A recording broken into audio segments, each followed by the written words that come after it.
Here it is, the groove slightly transformed. Just a bit of a. Okay, am I the only person that can identify with that song?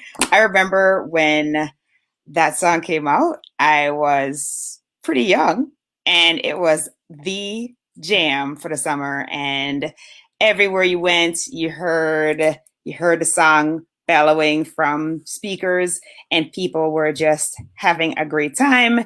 And it is iconic for summer and the beginning of summer. So I just want to give credit. So that was DJ Jazzy Jeff and Will Smith that gave us that little tune there for summertime. And so basically today I wanted to get on and talk with you. I'm Dr. G. I want to get on and talk with you about some 5 fun things that you can do with your cherubs while social distancing this summer. And you may say, but where I live, the restrictions are lifted, and that may be fine. But I will say that for us as our family, even though the restrictions have been lifted, we are still going to be very cautious about our movements, because we are keenly aware that when we're not vigilant, that's when things can get a little bit more intense. And so we just want to make sure that everybody's safe. So hence, we are going to continue to social distance, and we are going to continue to wear a mask when we're out in public, in stores, etc. So that being said, what does that mean? That means that, yes, we have a basketball court in our backyard, and yes, we have neighbors come over all the time and play on it, but it means that we're not going to participate in the play. Like, if a family decides they want to come over and play on our court, that's fine. They can do that. We just won't be playing with them, because that would put us in very close proximity with other individuals, basically nullifying the distancing. So the physical distancing. So we have to figure out ways in which our cherubs can do fun things, and they can potentially include friends, maybe, but will not be doing it in a physical way. So one of the things that we came up with, and that we actually end up doing every year anyway, is, so number one fun thing is grow some things, right? Seems pretty simple. Just grow some things. And what do I mean by that? I'm talking about a garden. You may have a garden that is grown in a pot. So maybe you just want to grow some peas this year, or some tomatoes, and you have a big pot, and you just put some soil in there, and you put your tomatoes, your seedlings in there, and you just watch the things grow. There's nothing more fascinating to children, and nothing more fun than getting their hands in dirt, planting things and growing things, having to come and water something and seeing it blossom into something bigger and better. And then at the end, being able to eat it. So what do we have in our garden this year? We have some herbs, like we typically do. So we have like parsley and basil and thyme, but we also have tomatoes and something called callaloo, which is something that's indigenous to Jamaica, which is kind of a green, kind of like spinach, but it's typically Caribbean based. And so we have callaloo growing because we got some seeds. We're super excited about that.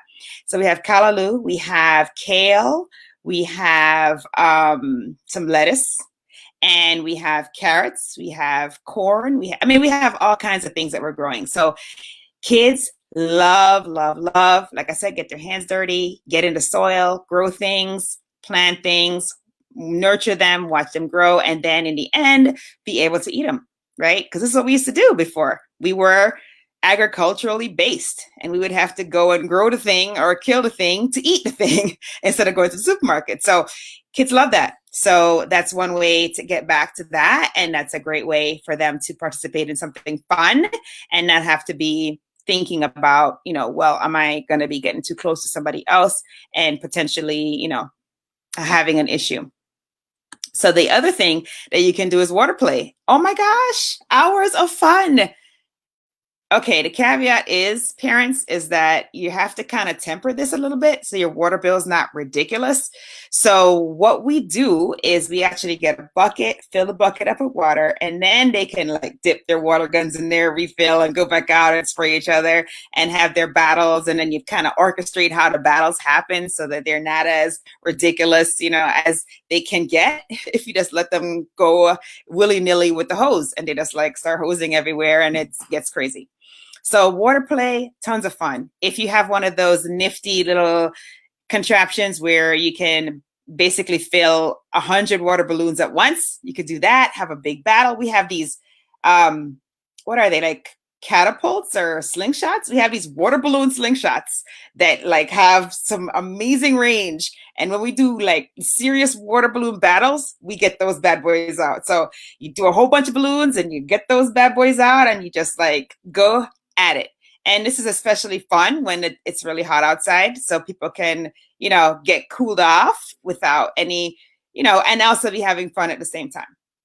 So barring no water balloons, barring no water guns or whatever those things are called, maybe even just turning on the sprinklers for a little bit and running through the sprinklers. Maybe having a little water slide that you create, use a garbage bag or something that's slick and everybody just kind of runs and slides in that.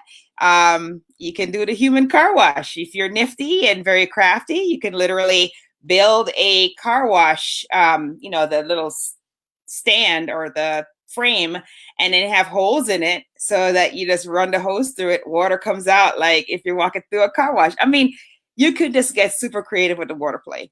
And like I said, hours of fun. And it's doing something else. It is also not only making them be active, but it is also helping them to cool off when it's hot. So water play. The next thing that you can do is create a narrative. Okay, so cherubs are so great at tapping into their imagination. Like they do not hold back. They do not basically restrict themselves like adults do. And so for them, the conception of a narrative is just super easy. It is so much easier than it is for us as adults because we're always like, oh, I got to get in my creative mode and I have to like, get rid of this writer's block and make it happen. For them, it's like snap and boom, they're right into creative state. And so, oh, hey, Stefania, thanks for joining. Stefania says these are great ideas. So the other thing is, so with them creating a narrative, basically, they just tell the story. You can literally take it to the next level, write the story down, tape the story as an audio. So you can essentially create a little podcast where they're telling their story. So you can just imagine that, Sarah, they get into it because now they're creating the story. They are doing the different voices of the different characters. They're getting into it. They're like full body, all out, emotion and sensory explosion as they're telling this narrative or they're creating this narrative. And so that's one way. So you could literally record it. And then that's their little podcast that they have produced with their narrative.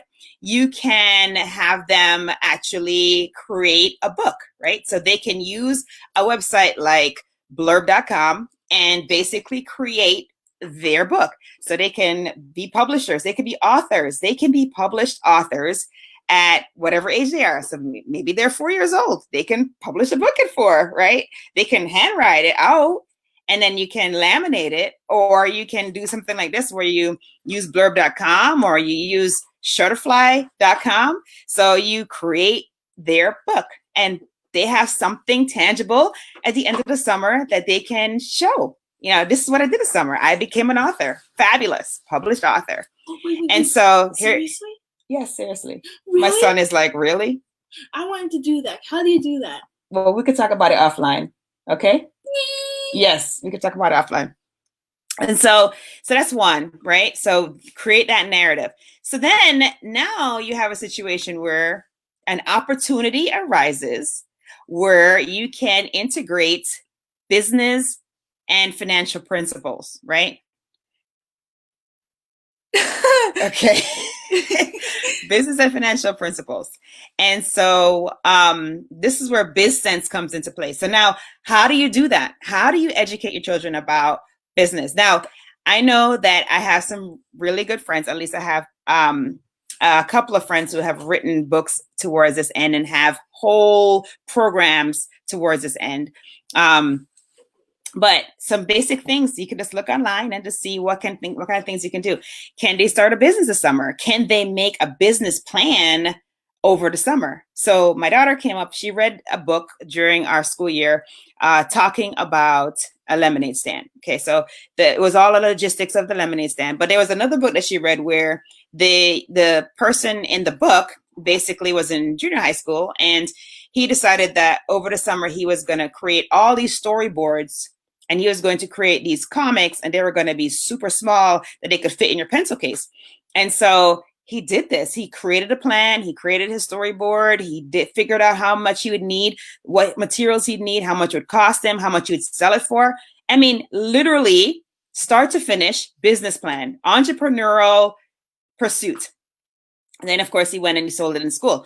And so, that's something you could do together. You literally can come up with a concept of a business, and then you can take that and you can take it to the next step. And you say, well, okay, well, what do I need? What materials will I need for this business? What kind of startup costs will I have?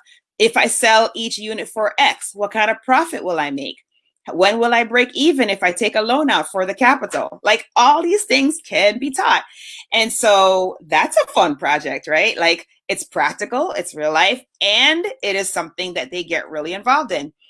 Part of the reason why my children are very into entrepreneurship is because I am very into entrepreneurship, and so is their dad. And so they just have this mentality like, it's okay to have a whole bunch of businesses. Like, just keep starting businesses because one of them is going to stick. And then the second thing is, you learn so much from being an entrepreneur. You really do. Like, you learn how to fail forward fast. You learn how to adapt quickly. You learn how to pivot. You learn how to deal with crises. You learn how to deal with difficult times. You learn how to celebrate wins. I mean, there are so many lessons that you learn from entrepreneurship. And so sharing that with them is huge. And so you may wonder, okay, I don't really have that kind of mentality. I'm not an entrepreneur. I don't really know how to teach my children this. I'm drawing a complete blank right now on the particular program I wanted to suggest for you guys.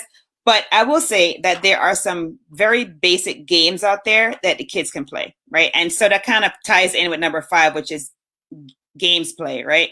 So number 5 is games play. So some financial games that you can play. I mean, good old Monopoly, okay? You can play good old Monopoly. Just realize that Monopoly really isn't real world. So it all depends on kind of how much you would like to make it real world. Now, when we play Monopoly, we change the rules and we make it real world. So you always have that license. You can totally do that. Then there's another game that we have. Can you pass me that, please? Money Wise Kids. We have this game called Money Wise Kids. You can see it. And it is a game, actually it was developed by a woman by the name of Karen or Godfrey. And she was apparently she was a volunteer locally here at a school in Ann Arbor. And then she realized that, kids like to have games when they're learning. And so she figured out this is a great way to teach addition, subtraction, multiples, place value, making correct change, money management, budgeting and saving, as well as counting denominations of 1 to 100, and then exchanging small bills for larger bills. I didn't even realize that it did all that stuff. But basically, this game is cool because you can either play the bill maker. So you could play where you start with, you basically you roll the dice and then you exchange your smaller bills for larger bills, and then the person that gets to $100 bill first wins, right? So that's one way you can play the game. The other way is more real life to me, in my opinion. But this one is the bill breaker, where you start with $100 and you have to pay things like pay for your clothes, pay your mortgage, pay for medical care, like the bills, right? Like the real stuff, the real life. And so there's that game. There's another game called Lemonade Stand, which is another really cool game that integrates, business building. It talks a lot about, what are you going to need to set things up? And then it also talks about, how do you get to the point where you break even? And really cool game, right? It even takes into account that when you borrow money for capital, there is an interest rate that is associated with that. And you have to make sure you pay that interest rate back when you're paying back the loan. So real life, hello. Hey, and I have a game. You do? Mm-hmm. Yeah, it's on the internet. So like, if you have any spare time, you can play it. It's on coolmathgames.com. It's like a coffee shop thing where you manage your coffee shop and you have to try to make a profit. Oh, that's cool. I didn't even know about that one. So he just shared about a game that he saw online while he was doing math. Yeah, no, that's cool. If you have to figure out how you're going to make a profit and make your business work when you're talking about a coffee shop. So that's awesome. Other games, cash flow. If you're a rich dad, poor dad person, you understand that Kiyosaki writes about this. And so there's a game called Cash Flow for Kids. And so kids can get involved in that as well. So that's a way in which you can basically meld the biz sense piece and the games play. Now, there are some super, super active games that you can play. Of course, tag, right? Basic game. We all play it no matter what country we come from, no matter what language you speak. Everybody plays tag. Hide and seek, another basic game. Super fun, hours of fun. What else? Hopscotch. Oh my goodness, hopscotch. Talk about utilizing your balance, utilizing your ability to jump over people's squares that are occupied, like all that fun. And, there are also games that, maybe not as physical, but you can play that are pretty classic and that all the kids in the family can play. So we played Scrabble yesterday. I forgot how much fun Scrabble was. Scrabble is so much fun because you learn vocabulary, you get to figure out how to figure out a puzzle, you do math because you're having to figure out how many points you can get for what you have. So fun. Oh, and then we also played Risk yesterday. Oh my goodness. Risk is no joke. I mean, if you have a family that is competitive, Risk is quite entertaining indeed. So I wasn't participating in the Risk game, but I definitely heard all the antics that came about from the Risk game. So Risk is another one. So just as a recap of the 5 things, right, that I said that you can do that are super fun, that even though we're social distancing this summer, you can still do and help your cherubs to have a great time. The first one is grow some things, right? So garden box, garden pots, whatever you want to do there, but grow some things. And hopefully you can grow some things that you can eat. So then at the end, you'll be able to utilize it for food. The next one is water play. So you can meter that so that your water bill is not ridiculous by, making specific kind of parameters to that, but hours of fun.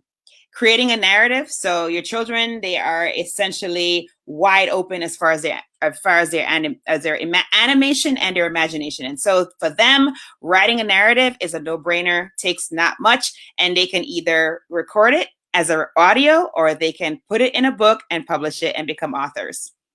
And then 4 was biz sense. So figure out a way to start a business of some sort, or map out a business, or getting involved with business transaction type things or entrepreneurial pursuits. And then last but not least, 5 is games play, right? So basically all kinds of games, active games, mental games, I don't know, strategic games, chess. Chess is very strategic, checkers, whatever. But getting everybody involved and being interactive just really makes all the difference, and is tons of fun for everybody involved. Okay, so that went longer than I anticipated, so I'm sorry about that. But I just want to share those items with you. And I hope that you got some value out of this video, and that you are going to literally go try 1, 2, or even all of these, so that your kids can have a great time this summer, even if they're social distancing because of what's happening around us. All right, this is Dr. G, and I hope that you will be strong, be brave, and unleash your greatness.